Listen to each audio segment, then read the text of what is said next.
Today we have people joining us from all across Australia. So I'd like to start by acknowledging the traditional owners of the land across Australia and pay my respects to these custodians of the land, waters, and culture and their elders past, present, and emerging, including to those of Aboriginal culture meeting amongst us today. Just go through a quick order of service so you know what you can expect this evening. We're really pleased to be spending the next hour with you. Firstly, my colleague Hannah, who's the head of fundraising at Act for Peace, will give a brief overview of the Christmas Bowl and the theme of the 2023 Christmas Bowl appeal. Following that, Aletia Dundas, International Partnerships and Programs Manager at Act for Peace, will share some updates from the field and how your gifts through the Christmas Bowl are helping to transform lives around the world.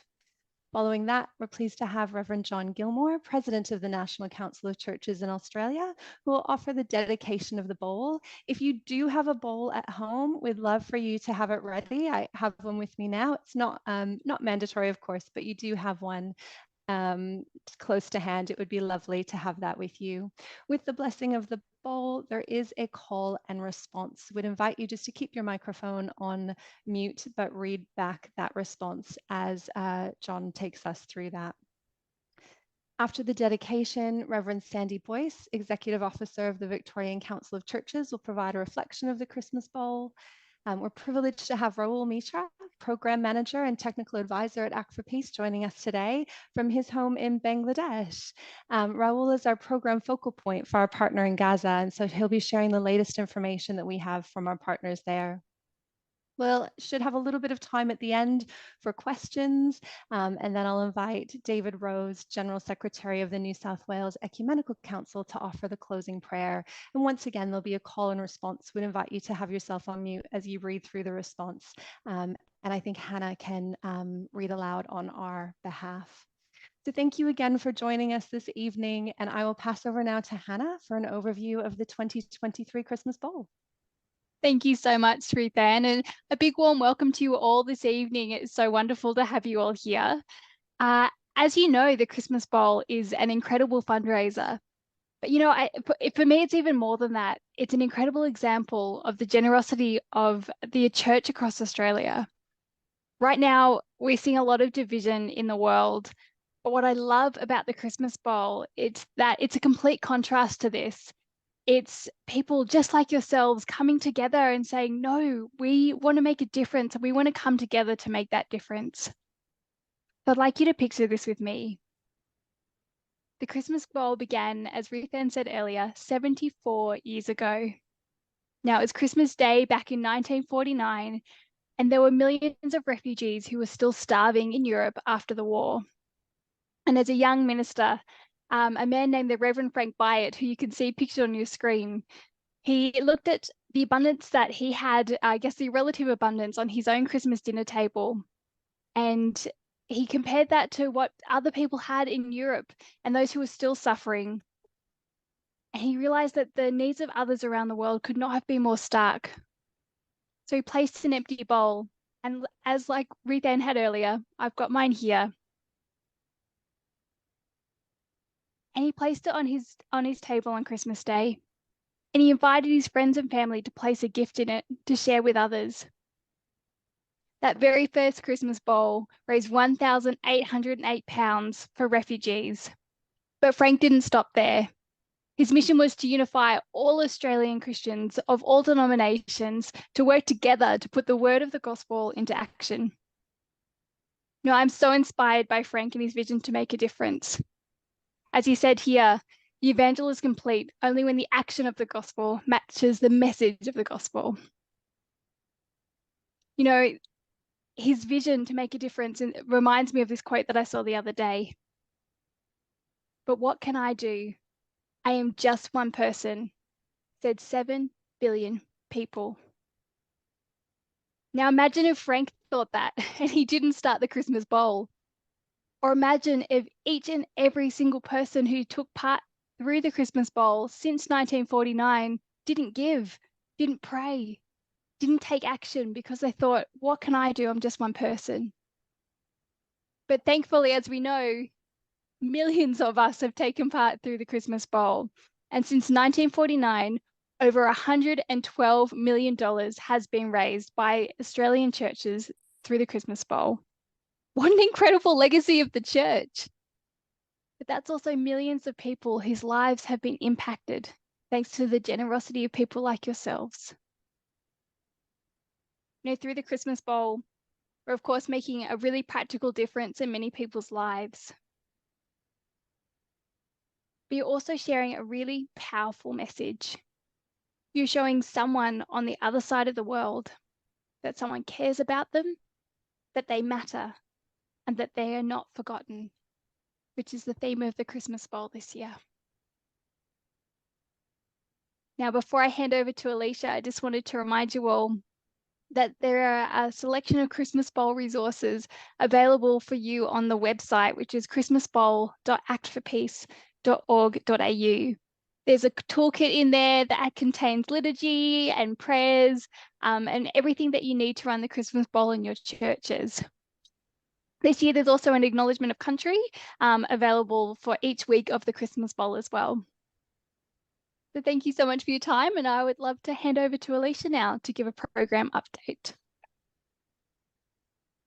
Thank you, Hannah. And yeah, it's lovely to be here, everyone.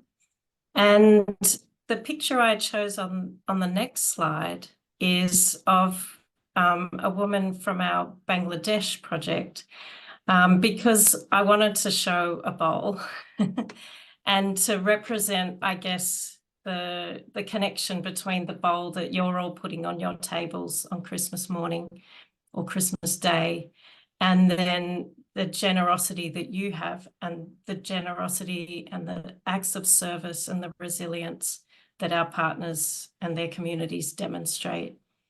So yeah, last year the Christmas Bowl raised $1.8 million, and we hope that we can raise more this year for communities affected by displacement. So our partners across the world are supporting communities in refugee camps and also people who are internally displaced, and improving livelihoods, providing health and education services, and strengthening leadership. So I'd like to share a little bit about what the Christmas Bowl might achieve in the coming year, and with your support. So our featured partner and project is on the Thai-Burma border. So you would have seen in some of the resources May Ray, who fled Myanmar 3 decades ago. And he's one of the many people living on the Thai-Burma border in refugee camps. And what our partner is hoping to do is working with community groups on the Thai-Burma border within the camps, so small committees and other social groups who are refugee-led and supporting their communities with things like social cohesion, being able to provide assistance, health and medical support.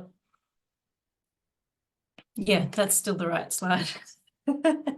And practical care.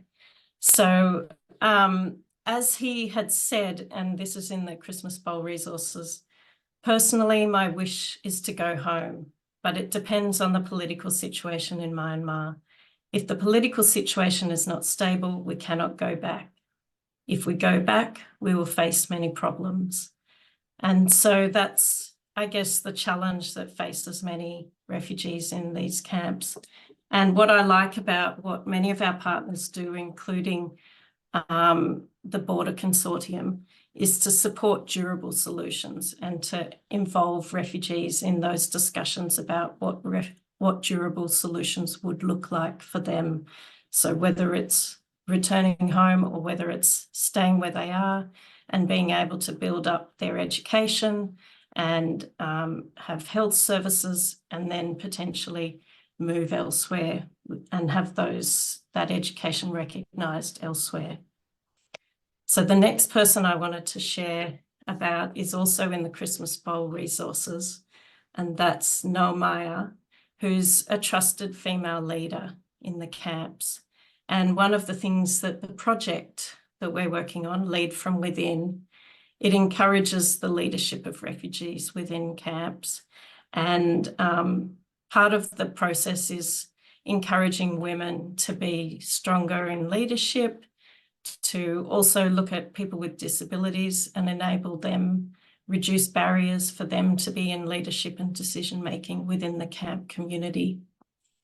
And so in the past year, they've been able to have about 40% of the people in leadership who are women. So, and they're hoping to increase that as well over time. And this year, the Thai-Burma Consortium hopes to reach more people, 237 more people with training on leadership, governance, gender equality and disability inclusion, as well as continuing their monthly meetings where they run the sessions and talk about durable solutions. Another area of work that's featured in the Christmas Bowl is the work with our partners in Jordan and Ethiopia on the graduation out of poverty approach. So, and Rahul, who's speaking later, is an expert in this area, so he can also answer any questions people might have.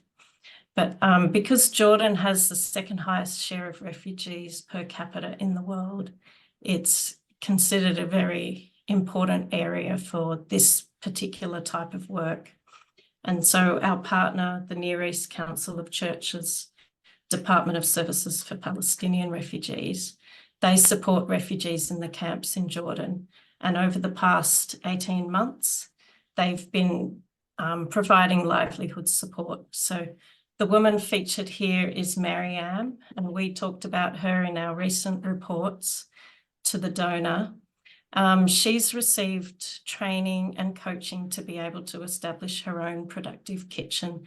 She was a bit, I guess, skeptical at first when she heard from the church, and she thought, oh, I'm sick of going to trainings and things like that. But then as she realised that actually what they were offering was a holistic approach where they were supporting her to think about her financial management skills, her business skills, and then think about what sort of livelihood projects she would like to engage in. And she thought about it and thought, well, everybody says I'm a great cook, so I think I'll start working on my own productive kitchen. And that's what she's done. And so she hopes one day to be able to own her own restaurant and be able to open that to visitors and guests. And so we embarked this year on a very similar project in Ethiopia with our partner there, DICAC, and they'll be also going through with a similar cohort of about 50 households, the same process of looking at where they can improve livelihoods and providing ongoing coaching and mentoring support to people. So we look forward to seeing how that progresses with the Christmas Bowl support.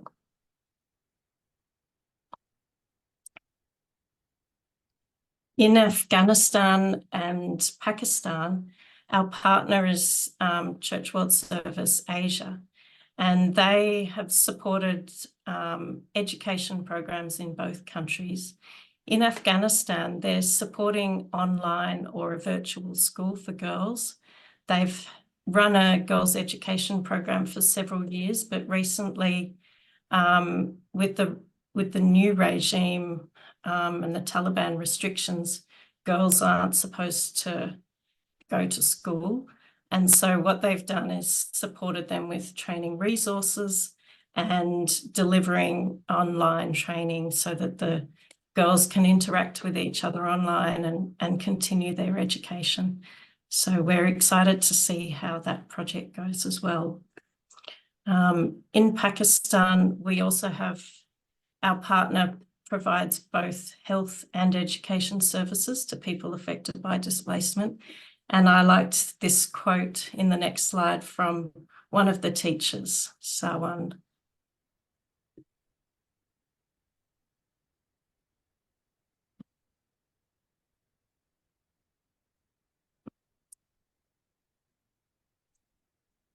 And then finally, this past year, I was able to visit our partner in India, Offa. And they've been working with refugees from Sri Lanka who are living in Tamil Nadu, supporting 58,000 refugees across those camps. And I was able to meet several people who really benefited from the support of OFFA. Nirmala is a camp health worker, and she was also a refugee herself, one of the many people who arrived back in the early 90s at the start of the tensions.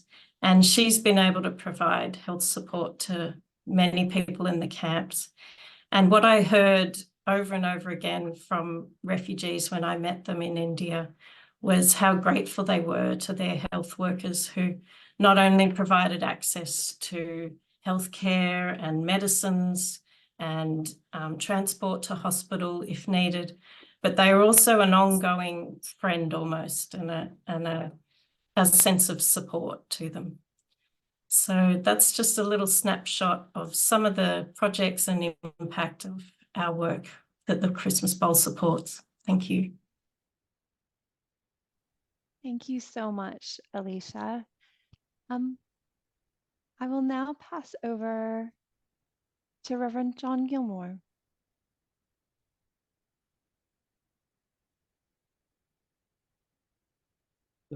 Thank you. What an inspiration that is around the work of the Christmas Bowl.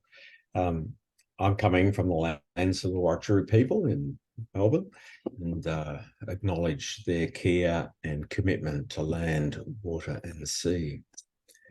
I have my bowl here. I invite you to hold your bowl as we dedicate them. I have, for as long as I can remember, been part of a family that focused its life around the Christmas Bowl. And our dedication prayer is very simple. And I invite you to say with a muted microphone, apart from mine, the response. Australian churches through the Christmas Bowl have acted together to bring peace and hope into the world. Help us to continue to act for peace. As children of God, we will share this year's bowl with people who are displaced, oppressed, or living in poverty. May their lives be filled with hope and peace. Gracious and ever-loving God, open our hearts so that we may courageously act for peace in the world. Open our hands to share what we have with those who have little. As we dedicate this bowl, may it be filled with the fruits of hope, peace, joy, and love, so that all people may know your goodness and receive your grace. Amen.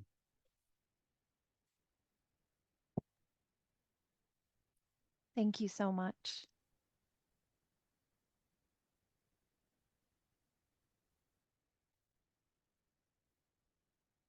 Hand over to Reverend Sandy Boyce.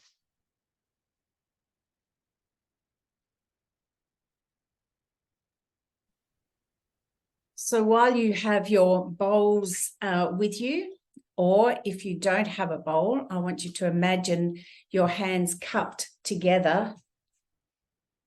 And I'm going to lead us in a short reflection meditation. So I invite you to cradle an empty bowl or to cup your hands into a bowl shape. In this season of busyness and activity, contemplate the empty space in that bowl. There is peace in waiting with open hands, open and ready to receive. The empty bowl is a powerful teacher. The spiritual journey is like this empty bowl, a constant process of emptying and filling, giving and receiving, of accepting and letting go, cradled in the compassionate love of God. Jesus knew what it was like for his life to be emptied. Philippians 2, let the same mind be in you that was in Christ Jesus, who, though he was in the form of God, did not regard equality with God as something to be exploited, but emptied himself. The bowl is empty, ready to receive. Mother Teresa said, God cannot fill what is full. God can fill only emptiness. It's not how much we really have to give, but how empty we are, so that we can discard what is unnecessary and the things that block the way, and then to let God's life live in us. A bowl is meant to hold something, but for many, the empty bowl is a symbol of loss, of emptiness, of hopelessness, of despair, of grief, of what's missing. We bring to mind those who this day have an empty bowl, empty hands reaching for food, water, sustenance, aid, longing for peace, joy, hope, and overflowing love. For many, the empty bowl is a hollow container to hold tears, the kind of deep sorrow that consumes, and loneliness and uncertainty. So bring to mind those whose lives we know in our global community have been robbed of joy.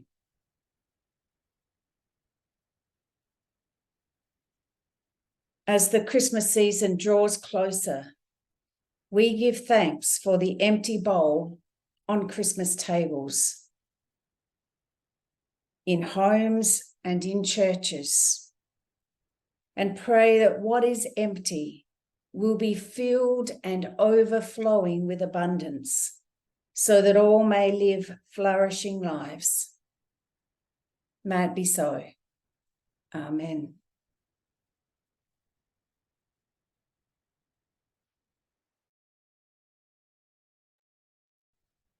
Thank you so much for that beautiful reflection. And again, for just to everyone for being here to celebrate this incredibly important and special tradition that I think we've all come to know and love so well.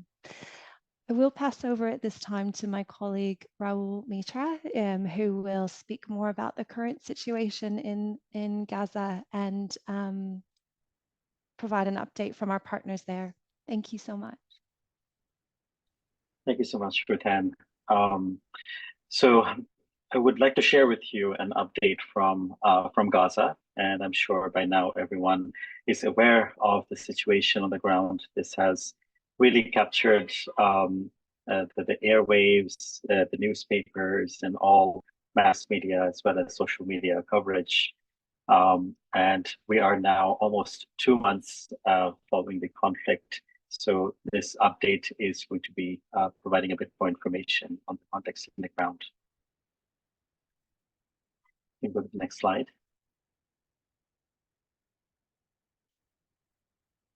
So I'll initially provide you with a bit of a situation update on the context and the situation in Gaza itself.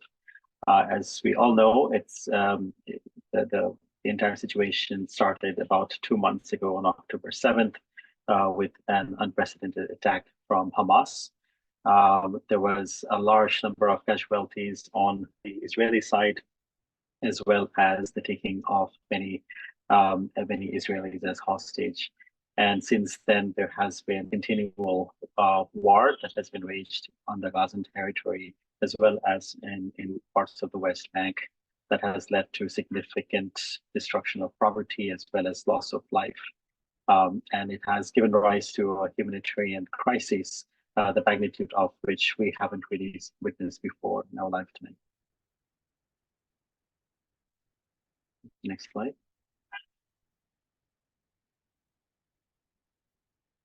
In terms of the humanitarian needs, this is rapidly changing. This information that I'm sharing with you here on this slide is about a week old.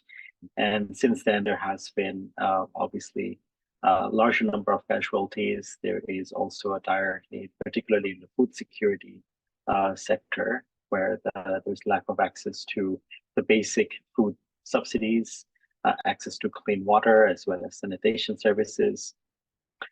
As I was mentioning, and I've been working as a humanitarian for the last 15 years, and this is the scale of this and the pace with which the humanitarian crisis has unfolded is unlike anything that I have witnessed ever. And while we are responding to the immediate needs in the aftermath of this crisis, we need to keep in mind that the recovery is going to be very long-term, and it's going to take well-concerted efforts on behalf of both international humanitarian entities, but also empowering local organizations to be able to respond to the crisis.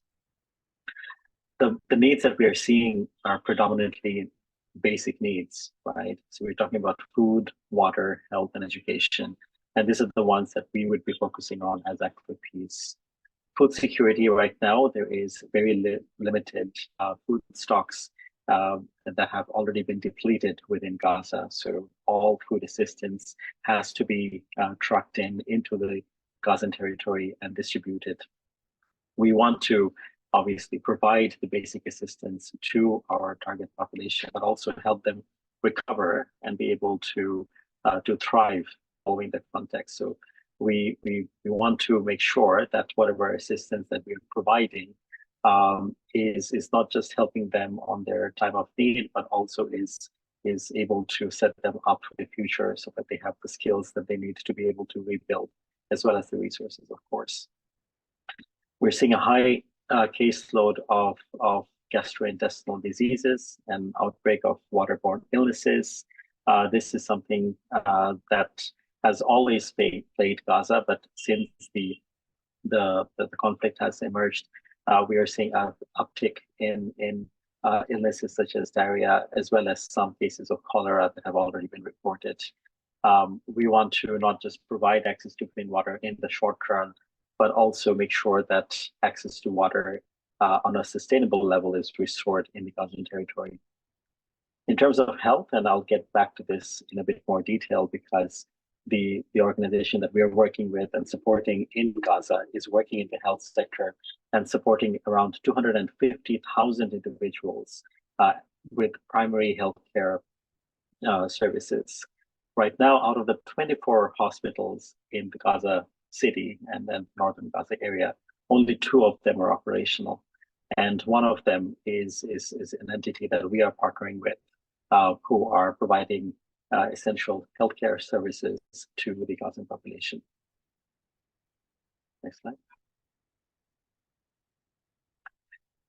I'll talk a little bit about our current response strategy.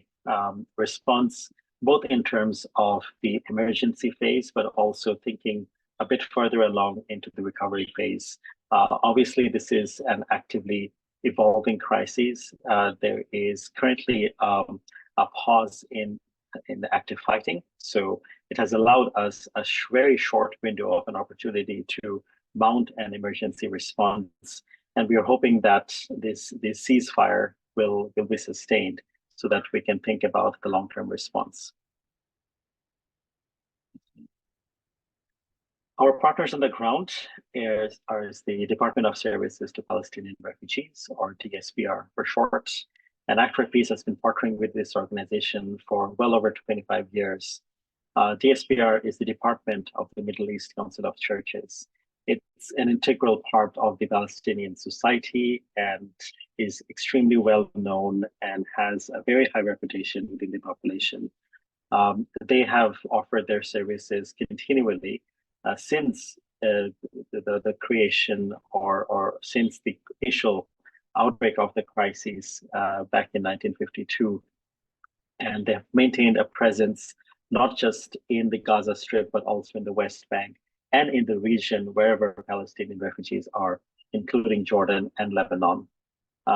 They have, and as I mentioned, the physical reach, but also they have incredible networks in terms of organizations in terms of different types of women's group, as well as vocational training centers, healthcare providers within their network, who can then mount a humanitarian response quite rapidly. DSPR in Gaza specifically operates 3 family healthcare centers that provide essential healthcare services to women and children. The catchment area is 250,000 individuals. So it's a mammoth task that they're undertaking over just the 3 centers. So you can imagine it's really essential care for expecting mothers. They're providing services in terms of delivery of children, making sure that the growth of children is consistent, addressing any anemia or any health issues, both for the mother as well as the children. They're also the first line of healthcare for 250,000 individuals. Oftentimes, people would come to them with serious injuries, and they would do the triage before they're referred to a hospital. They also provide essential psychosocial support, and this is quite essential because the war has left scars among children. There has been, as you all know, over 8,000 children who have been killed, and DSPR is also thinking about the children who have been traumatized because of the destruction, because of the continual warfare over the last 2 months. And their essential psychosocial support services have been tailored specifically to be delivered to children, to provide them with an outlet, to provide them with an opportunity to get rid of the stress, to talk to others who are specifically trained to be able to deliver the services to children. DSPR also works with youth, particularly women youth, and operates vocational training centers, which provide them with market relevant skills so they can seek employment or they can start their own businesses. Next slide. Just a quick update from where the situation is right now. There has been, as you all know, a disruption in communication, and it has been quite difficult to make sure that all staff were accounted for. There has also been, because of the bombing, several of the DSPR facilities within Gaza that have been either fully or partially destroyed. Unfortunately, we found out very recently that 2 staff members, as well as their families, were unfortunately killed. And you can imagine how traumatic that must be for the remainder of DSPR staff. They have about 100 staff who are working either they're full-time or part-time in Gaza, so they have quite a large team that is offering these services. Many of the staff are taking refuge in churches, and they're supporting the Christian community that have been besieged in Gaza and have sought shelter in church facilities. Many of the church facilities have unfortunately also been affected by the bombing. So there really is no safe zone within Gaza at this point in time. Next slide. In terms of response capacity, as I mentioned, the SPR has 100 staff who are the true humanitarians amongst all of us. They, even in the immediate aftermath of the war, they were supporting their communities. They were making sure that people were evacuating to safe zones. The operations as an organization is currently in survival mode, and the organization made the difficult decision quite early on to halt the operations in the health clinics. And this was because many of the hospitals and healthcare facilities were being targeted by the indiscriminate bombing. And so they had to make the difficult decision to close the doors of those clinics and thus not jeopardize or put their participants, their patients' lives in jeopardy. This was quite difficult, but since then, the medical staff have been providing some services wherever they are. They're sheltering, and then the communities which are supporting the displacement affected communities. DSPR, in coordination with several other organizations, have also launched an appeal through the ACT Alliance, and we have been liaising with them pretty much on a day-to-day level, particularly with the DSPR team in Jerusalem. Initially, as I mentioned, the focus will be to provide essential services for food, for water, for access to basic healthcare, but there will inevitably be a longer term recovery phase that seeks to restore some of the basic services, livelihoods, as well as infrastructure that has been destroyed. Next slide. In terms of the response activities thus far, as I mentioned, the psychosocial support services and addressing any mental health issues that have arose from this. DSPR have already been offering psychosocial support services to over 2,000 children, particularly within the 5 to 9-year-old range. And this has been delivered through trained professionals.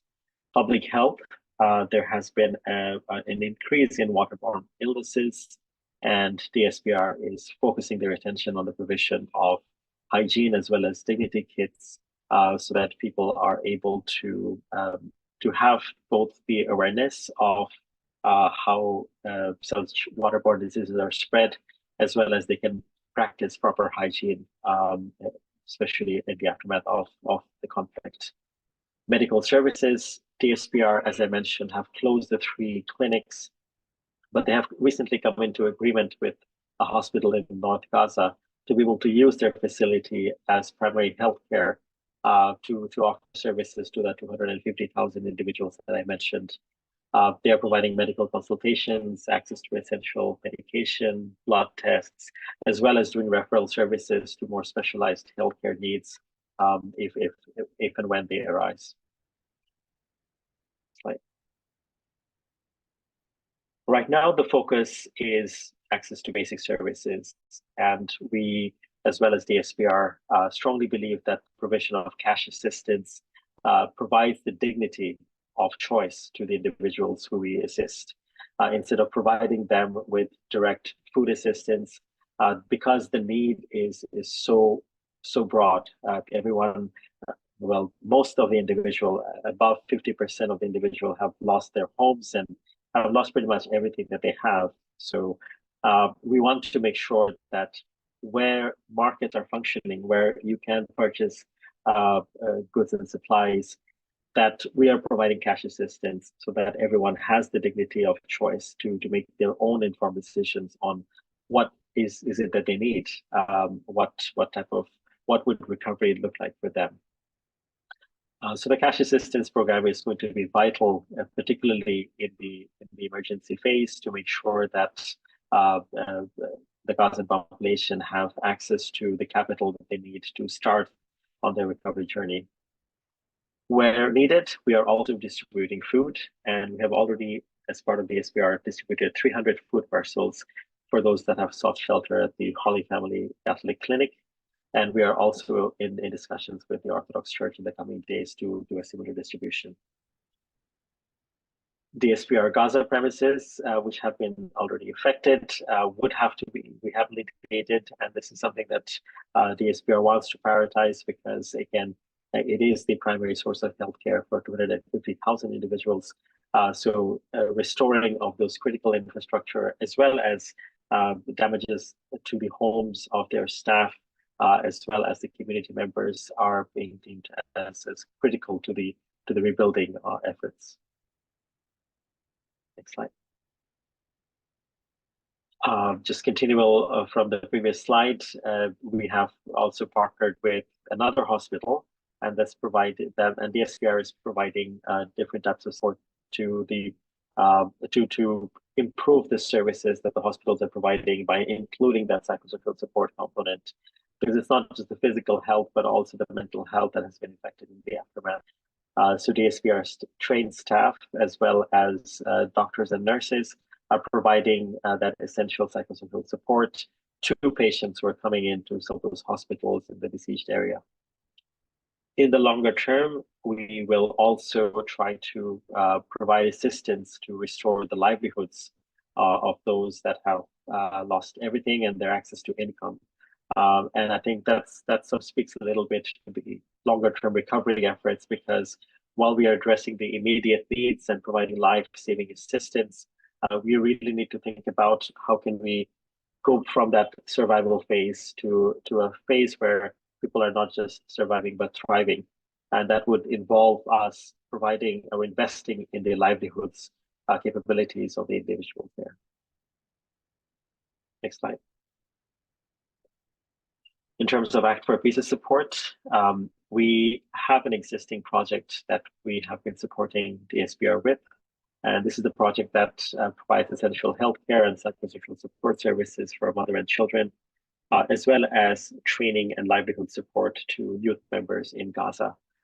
The operations have been halted, as one can imagine, because the priority right now is the provision of those basic assistance as well as the immediate health needs.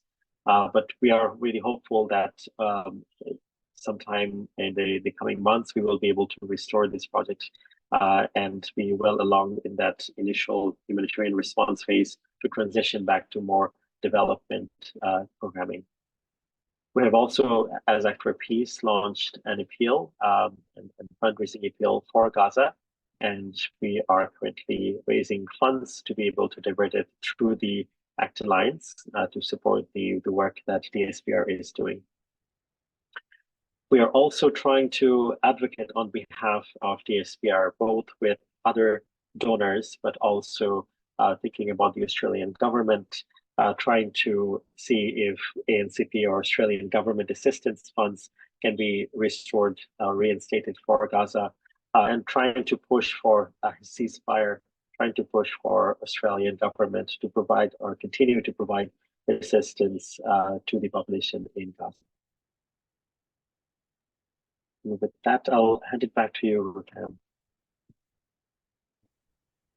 Thank you so much for that, Rahul. That actually takes us to our question time. And so I will just open the floor in case anyone has any questions. Feel free to come off mic, whether they're for anyone who's spoken today. We'll be happy to answer any you might have.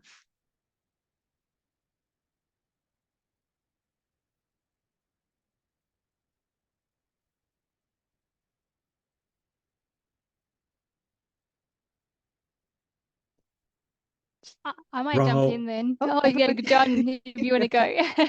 Rahul, I'm wondering if you could give us a bit of an update on what's happening in the West Bank. We hear about Gaza, but I have also been reading that the West Bank is increasingly unsettled. Thank you so much for that question, John. And you are right. I think the focus has been on Gaza, but there has been an uptick in terms of violence in the West Bank too. A lot of our partner staff at the SPR have mentioned that there is indiscriminate arrests happening. There is also aggression from the settler population. And the population in the West Bank is very fearful that this is going to continue. Some of them are not able to access their offices and are working from home because of the changed sentiments in the West Bank for Palestinians, for anyone who can be seen as supporting Palestine or identifies as non-Israeli. So it's very difficult situation over there too. The information that are sort of starting to emerge, there's a lot of arrests that are happening. And as you know, there has been a negotiation for the release of hostages as well as prisoners in Israel. And within the period of time, as Israel was releasing the prisoners, they actually imprisoned a larger number of Palestinian youth. So it is a very negative sign that there is a level of impunity where without any due processes, youth can be arrested in the West Bank.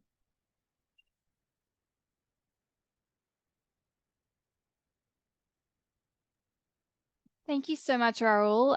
Question for both you and Aletia: how can we be praying for, I guess, both the people of Gaza, but also, yeah, the other people in the other countries that we've mentioned tonight.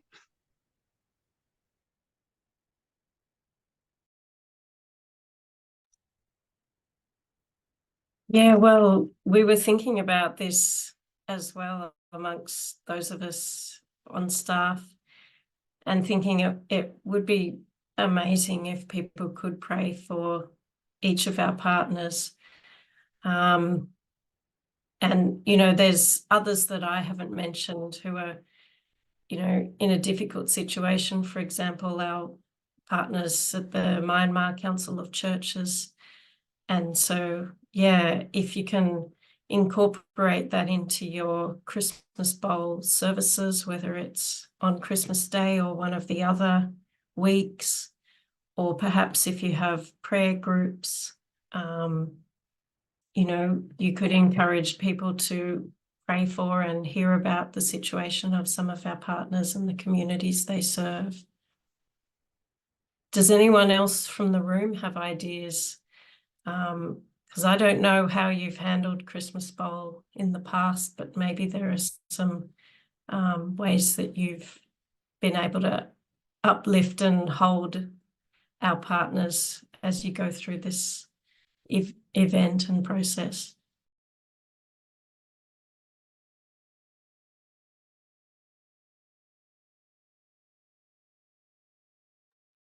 I'd commend the resources that come with the Christmas Bowl, and I'm wondering whether there's, and you may tell me that something's happened that I've not seen, which is quite probable. If there's a way where churches could be informed around the sort of stats we just shared, that were just shared with us, because they're quite confronting, and they really, ground the impact on people who live in Gaza, living normal lives, normal productive lives in a terrible situation. And I think we need to understand what the situation in Gaza is, and how we call for and continue to pray for peace and justice for everyone in that region of the world. It's a very sensitive issue in some churches, but I think getting some stats and having that grounded understanding is really helpful. I'm glad you said peace with justice, John. Well, it's so important. I don't need to say more, but it has to be a combination of peace and justice. Thank you. And thank you, John. We'll actually take that on board and see what we can send. This has been a really great update from Rahul. And actually, a lot of that information is new from last night, isn't it? I think it's quite a recent update, and look at how we can make sure we're communicating that with the churches as well.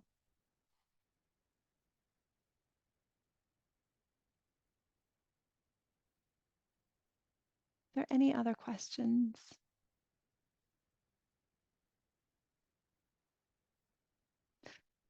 Right, what I might do then, I'm going to try again to share my screen. Perfect. What I might do then is hand over to David Rose, who's the new General Secretary of the New South Wales Ecumenical Council, to close us in prayer.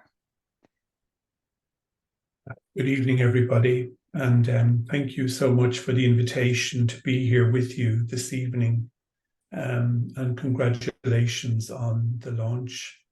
I found it to be very prayerful and reflective, and also really showed the positive impact of the Christmas Bowl. I'd just like to particularly thank Rahul for his report.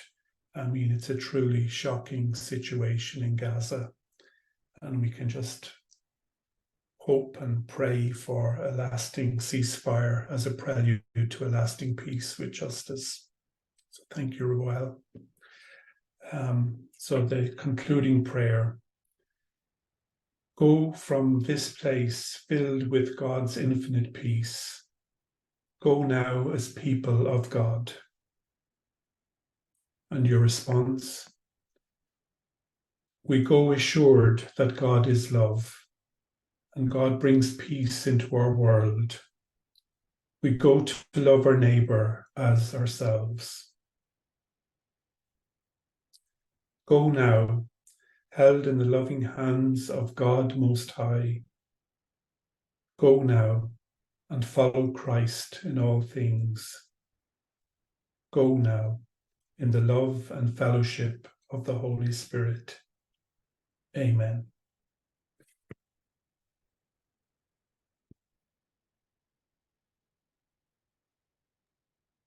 Thank you again so much for being with us this evening. It's really encouraging, I think, for all of us to be able to join with all of you and just celebrate the launch of the Christmas Bowl. Thank you so much, Aletia and Rahul, both for those updates. It gives us a lot to be praying for and be mindful of and be aware of. So we really appreciate both of your time this evening.